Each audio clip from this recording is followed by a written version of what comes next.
Qora tuynuk haqiqatdan ham o'lishi mumkin. Agar qora tuynukdan hech narsa qochib chiqa olmasa, u qanday qilib yo'qolishi mumkin? Qora tuynuk yutadigan hech narsa qolmasa nima bo'ladi? Va Stiven Hoking qora tuynuklar asta-sekin energiyasini fazoga chiqarib yuborishni aniqlaganmi? O'nlab yillar davomida qora tuynuklar koinotdagi eng mukammal bir tomonlama obyektlar deb hisoblangan. Modda ichiga tushishi mumkin, yorug'lik ham tushishi mumkin, ammo hech narsa tashqariga qaytib chiqa olmaydi. Keyin esa 1970 yillarda Stiven Hoking bu tasavvurni butunlay o'zgartirib yuborgan g'oyani ilgari surdi. Qora tuynuklar abadiy yashamasligi mumkin. Ular asta-sekin bug'lanishi mumkin va oxir-oqibat butunlay yo'qolib ketishi mumkin. Hatto yorug'lik ham qochib chiqa olmaydigan darajada ulkan massali obyekt g'oyasi zamonaviy qora tuynuk tushunchasidan ancha oldin paydo bo'lgan. 1783-yilda astronom Jon Michell gravitatsiyasi yorug'likni ham tutib qolishi mumkin bo'lgan qorong'i yulduz g'oyasini taklif qilgan. Oradan bir asrdan ko'proq vaqt o'tib, Einsteinning umumiy nisbiylik nazariyasi gravitatsiya haqidagi tasavvurimizni butunlay o'zgartirdi. Massa va energiya fazo vaqtni egishi mumkin edi. So'ng 1916-yilda fizik Karl Schwarzschild Einstein tenglamalarining yechimini topdi va nihoyatda zich obyekt atrofida g'alati bir chegaraning mavjudligini ko'rsatdi. Bugun biz bu chegarani hodisalar gorizonti deb ataymiz. Biror narsa bu chegaradan o'tsa, tashqi koinotga qaytib chiqishi mumkin emas. Shuning uchun o'nlab yillar davomida qora tuynuklar mutlaqo qorong'i obyektlar deb qaralgan. Ammo keyin voqeaga kvant fizikasi kirib keldi va hammasi o'zgardi. 1970 yillarning boshlarida Stiven Hoking kvant mexanikasi egri fazo vaqt bilan uchrashganda nima sodir bo'lishini o'rganayotgan edi. AI ni o'rganishda til muammomi? Murakkab darslardan charchadingizmi? Endi barcha AI videolar o'zbek tilida. Biz bilan oson o'rganing va yuksaling.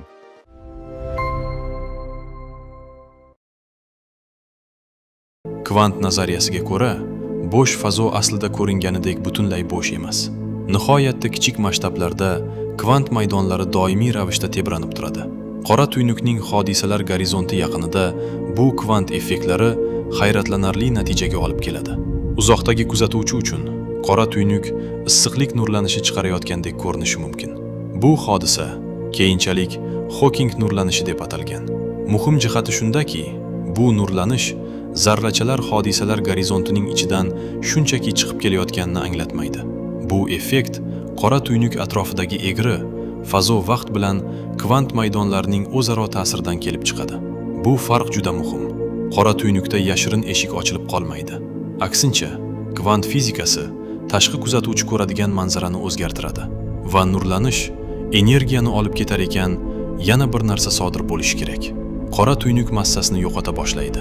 Qora tuynuk qanday qilib massasini yo'qotadi? Einstein bizga fizikadagi eng mashhur formulalardan birini berdi. E teng mc kvadrat. Massa va energiya bir-biri bilan bog'langan. Agar qora tuynuk Hoking nurlanishi orqali energiya chiqarsa, uning umumiy massasi ham kamayishi kerak. Bu esa juda qiziq bir zanjirli jarayonni boshlaydi. Qora tuynuk biroz kichrayadi. Kichikroq qora tuynukda kvant effektlari kuchliroq bo'ladi. Bu esa uning yanada kuchliroq nurlanishiga olib keladi. Ko'proq nurlanish, ko'proq energiya yo'qotilishi degani.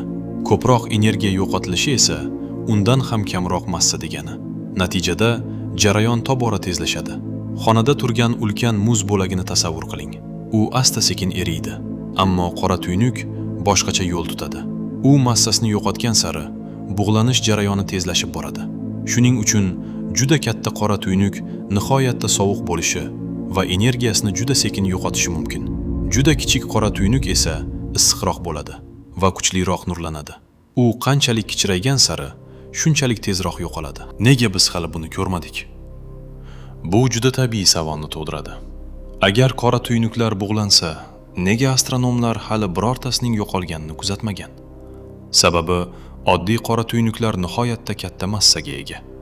Yulduz massasidagi qora tuynuk quyosh massasidan bir necha baravar katta massani atigi bir necha kilometrli hududga siqib qo'yishi mumkin. Bunday qora tuynukning Hoking nurlanishi nihoyatda kuchsiz bo'ladi. Aslida quyosh massasiga teng qora tuynukning bug'lanishi uchun tasavvur qilib bo'lmaydigan darajada uzoq vaqt kerak bo'ladi. Bu vaqt hozirgi koinot yoshidan ham g'oyat katta. Supermassiv qora tuynuklar esa bundan ham keskinroq misol. Ularning ayrimlari millionlab yoki milliardlab quyosh massasiga ega. Ularning bug'lanish vaqtini oddiy son bilan yozishning o'zi deyarli ma'nosiz darajada ulkan. Yana bir muammo ham bor. Koinot butunlay sovuq emas. Fazoning o'zida fon nurlanishi mavjud. Yetarlicha katta qora tuynuk uchun atrofdagi koinot hatto qora tuynukning Hawking haroratidan ham issiqroq bo'lishi mumkin. Shuning uchun qora tuynuk tashqariga chiqarayotgan energiyadan ko'ra ko'proq energiyani atrofidan yutib olishi mumkin. Demak, hozirgi kunda koinot oddiy qora tuynuklarning yakuniy bosqichiga yetib borishi uchun hali juda yosh. Qora tuynuk qanchalik kichraysa, shunchalik g'alatlashadi. Endi tasavvur qiling, qandaydir qora tuynuk juda kichrayib ketdi. Uning harorati ko'tariladi, nurlanish kuchayadi, massasi tezroq kamayadi. Oxir-oqibat jarayon nihoyatda shiddatli tus olishi mumkin. Qora tuynuk tobora tezlashib boruvchi suratda energiyasini yo'qota boshlaydi. Yakuniy bosqichda uning harorati nihoyatda yuqori bo'lishi mumkin. Ammo aynan shu yerda fizikadagi katta noma'lumlik boshlanadi. Bizning hozirgi gravitatsiya va kvant mexanikasi nazariyalarimiz qora tuynukning eng oxirgi lahzalarida nima sodir bo'lishini to'liq tushuntirib bera olmaydi. Umumiy nisbiylik nazariyasi katta masshtabdagi gravitatsiyani juda yaxshi tasvirlaydi. Kvant mexanikasi esa mikroskopik zarrachalar dunyosini juda yaxshi tushuntiradi. Ammo eng ekstremal sharoitlarda ikkalasini birlashtiradigan kvant gravitatsiyasi nazariyasi kerak bo'ladi. Bizda esa hozircha to'liq kvant gravitatsiyasi nazariyasi yo'q. Shuning uchun qora tuynuk bug'lanishning katta qismini tushuntira olamiz. Ammo uning eng oxirgi taqdiri hanuz ochiq savol bo'lib qolmoqda. 6-bob. Qora tuynukdagi axborot paradoksi. Hawking nurlanishi yana bir ulkan muammoni yuzaga keltirdi. Tasavvur qiling, qora tuynuk ichiga murakkab bir obyekt tashladingiz. Bu obyekt o'z atomlari, tuzilishi va kvant holati haqida axborotga ega. Agar qora tuynuk oxir-oqibat butunlay bug'lanib ketsa, bu axborot nima bo'ladi? Hawkingning dastlabki hisob-kitoblari nurlanish sof issiqlik nurlanishi bo'lishi va ichkariga tushgan narsalar haqidagi batafsil axborotni olib chiqmasligi mumkinligini ko'rsatgandek edi. Shu tariqa qora tuynuk axborot paradoksi paydo bo'ldi. Kvant mexanikasiga ko'ra, axborot shunchaki yo'q bo'lib ketmasligi kerak. Ammo qora tuynukning bug'lanishi go'yo aynan shu tamoyilga zid kelayotgandek ko'rindi. Fiziklar bu muammo ustida o'nlab yillardan beri bahslashib keladi. Qora tuynuk entropiyasi, golografiya, kvant axboroti va ADS/CFT mosligi kabi zamonaviy g'oyalar bu muammoni tushunishda muhim maslahatlar berdi. Bugungi kunda ko'plab fiziklar axborot oxir-oqibat saqlanib qoladi deb hisoblaydi.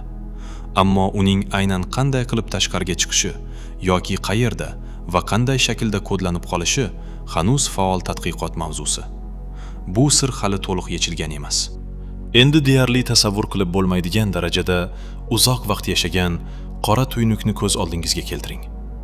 Uning massasi asta-sekin kamaygan, harorati oshgan, bug'lanishi tezlashgan. Oxir-oqibat qolgan qora tuynuk nihoyatda kichik va nihoyatda issiq holatga keladi.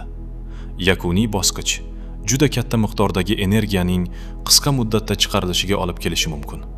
Ammo biz bu oxirgi hodisa aynan qanday ko'rinishda bo'lishini bilmaymiz. Ehtimol qora tuynuk butunlay yo'qoladi. Ehtimol kvant gravitatsiyasi uning so'nggi bosqichini o'zgartiradi. Yoki ehtimol nihoyatda kichik bir qoldiq saqlanib qoladi. Bularning barchasi hozircha nazariy imkoniyatlar. Hawking nurlanishni bunchalik qiziqarli qiladigan jihat ham aynan shu. U bizga shunchaki qora tuynuklar bug'lanishi mumkinligini aytmaydi. U yanada chuqurroq muammoni ochib beradi. Qora tuynukning yakuniy o'limini tushunish uchun ehtimol biz fazo vaqtning eng fundamental tuzilishini tushunishimiz kerak bo'ladi. Asrlar davomida qora tuynuklar eng mukammal tuzoq sifatida tasavvur qilindi. Hodisalar gorizontidan o'tgan har qanday narsa go'yo abadiy yo'qolib ketadigandek edi. Ammo Stephen Hawking kvant fizikasi bu manzarani o'zgartirishni ko'rsatdi. Qora tuynuklar nurlanish chiqarishi mumkin. Ular energiyasini yo'qotishi mumkin, massasini yo'qotishi mumkin va yetarlicha vaqt o'tsa, oxir-oqibat butunlay yo'qolishi mumkin. Biz hali astrofizik qora tuynukning to'liq bug'lanishini bevosita kuzatganimiz yo'q. Shuning uchun Hawking nurlanishi hanuz olimlar tajriba va kuzatuvlar orqali tasdiqlashga urinayotgan nazariy bashorat bo'lib qolmoqda. Ammo agar bu bashorat to'g'ri bo'lsa, demak koinotdagi eng qorong'u obyektlar ham abadiy emas. Qora tuynuk biz tasavvur qila oladigan deyarli barcha narsalardan uzoqroq yashashi mumkin. Ammo uning ham oxiri bo'lishi mumkin. Va ehtimol eng g'alati jihati shundaki, koinot qora tuynuklarga o'z zulmatidan qochib chiqish yo'lini bergan bo'lishi mumkin.